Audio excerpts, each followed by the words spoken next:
بسم اللہ الرحمن الرحیم۔ تمام ناظرین کو اعجاز بابو خان کا السلام علیکم۔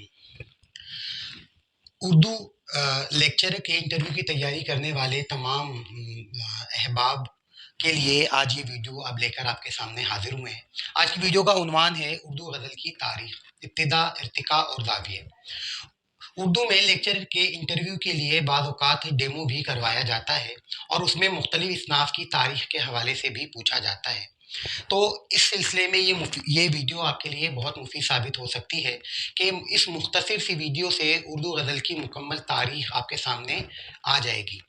تو آئیے ہم آج کی ویڈیو کا آغاز کرتے ہیں۔ اردو غزل اردو شاعری کی اہم اور مشہور صنف ہے، جسے اردو شاعری کی آبرو بھی کہا جاتا ہے۔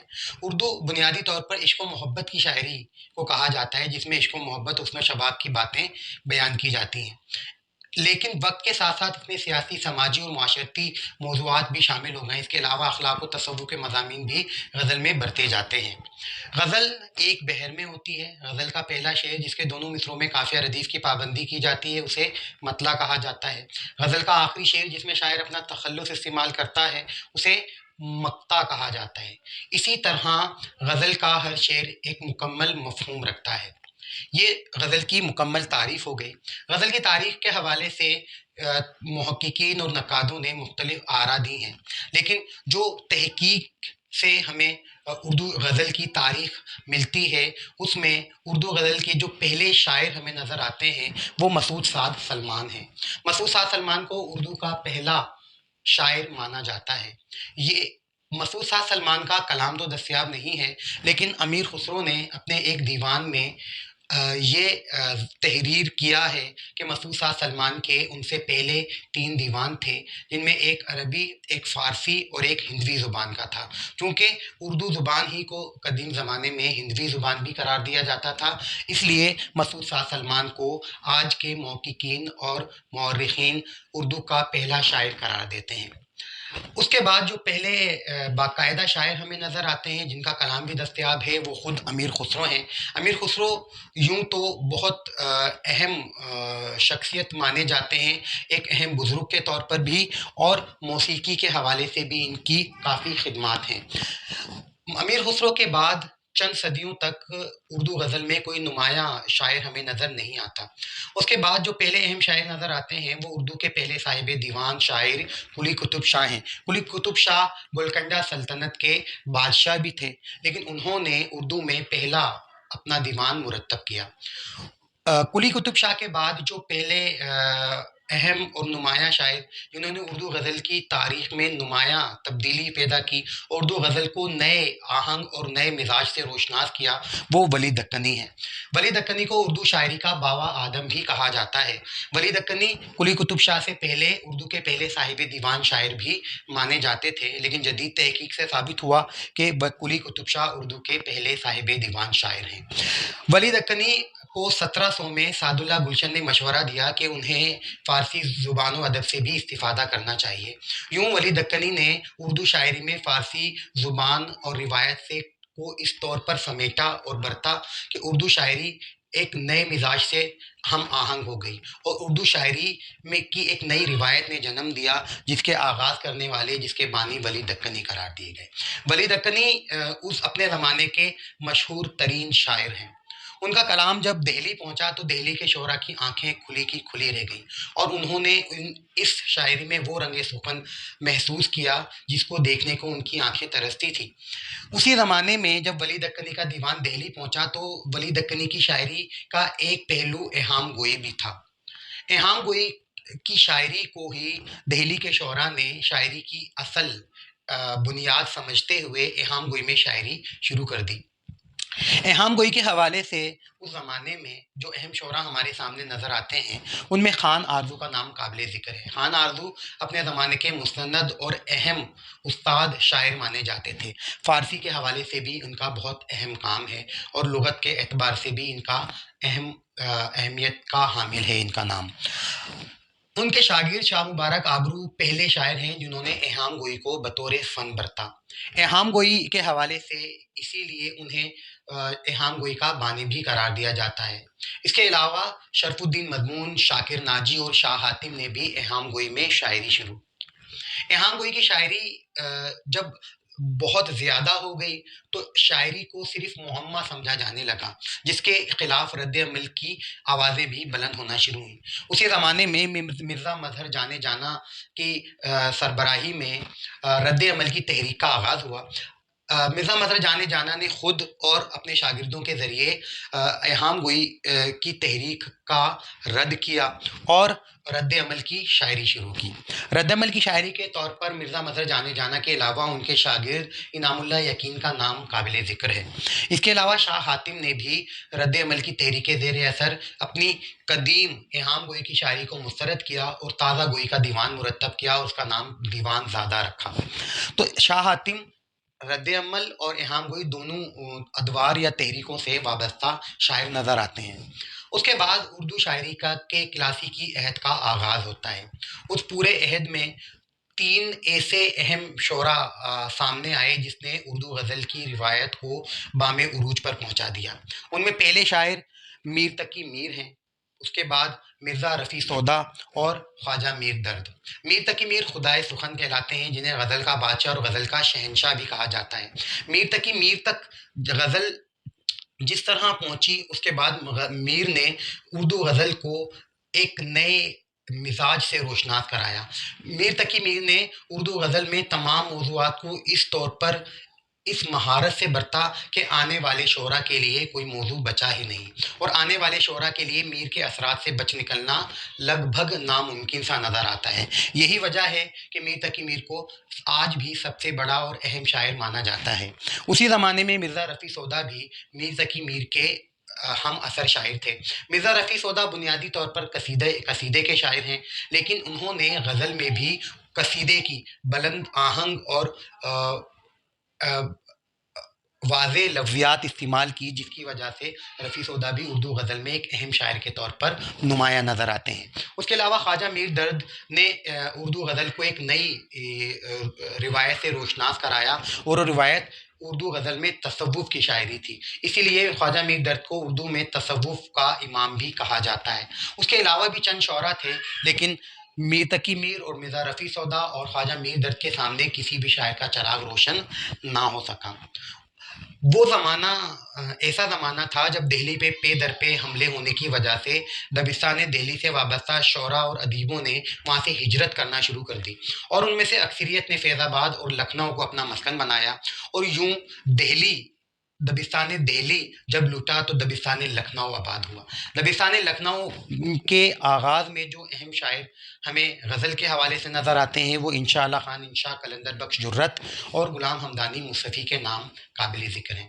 یوں دبستان لکھنؤ کا آغاز ہوتا ہے، لیکن اس کے بعد دبستان لکھنؤ کے نمائندہ شاعروں کا تذکرہ کیا جانا بھی ضروری ہے۔ دبستان لکھنؤ کے نمائندہ شاعروں میں پہلے اہم شاعر امام بخش ناسخ ہیں۔ ناسخ کی اہمیت یہ ہے کہ ناسخ نے اپنے دور میں معاشرتی لکھنؤ کی تہذیب اور معاشرتی نفسیات کو مد نظر رکھتے ہوئے نازک خیالی اور بلند پروازی پر اردو شاعری کی بنیاد رکھی اور اسے تازہ گوئی کے نام سے موسوم کیا۔ ناسخ کی یہی اہمیت ہے کہ انہوں نے اردو شاعری سے خیال اور عشق اور احساس کے جذبے کو خارج کر کے سادہ گوئی پر خط تنسیق کھینچ دی، اور تازہ گوئی کے سب سے نمائندہ اور منفرد شاعر بن کر سامنے آئے۔ ناسخ اپنے زمانے کے مقبول ترین شاعر تھے، جو لکھنوی تہذیب کے نمایاں علمبردار بھی تھے، لیکن اسی زمانے میں ان کے ہم اثر شاعر حیدر علی آتش بھی اپنی خاص انفرادیت کی وجہ سے بہت مشہور تھے۔ آتش نے ناسخ کے اثرات کو بھی قبول کیا، لیکن انہوں نے دہلوی اور لکھنوی جو مزاج ہے اس کی آمیزش سے ایک نیا رنگ سخن پیدا کیا، جو آتش کی انفرادیت ٹھہرا اور آنے والے زمانے میں ناسخ سے بھی زیادہ مقبول لہجہ قرار پایا۔ دبستان لکھنؤ کی شاعری کا لگ بھگ یہاں پر اختتام ہوتا ہے۔ اس کے بعد عہد غالب کا آغاز ہوتا ہے۔ مرزا غالب اردو کے اہم ترین شعراء میں ایک بلند مقام رکھتے ہیں۔ ان کی شاعری کی جو خصوصیات ہیں وہ مختلف نقادوں نے، مختلف محققین نے اپنے اپنے انداز میں جس طرح انہیں خراج تحسین پیش کیا ہے، اس حوالے سے یہ کہنا بجا ہوگا کہ وہ دور بلا شبہ مرزا غالب کا دور تھا، اسی لیے اسے عہد غالب سے موسوم کیا جاتا ہے۔ اسی زمانے میں غالب کے ہم اثر شعراء میں مومن خان مومن،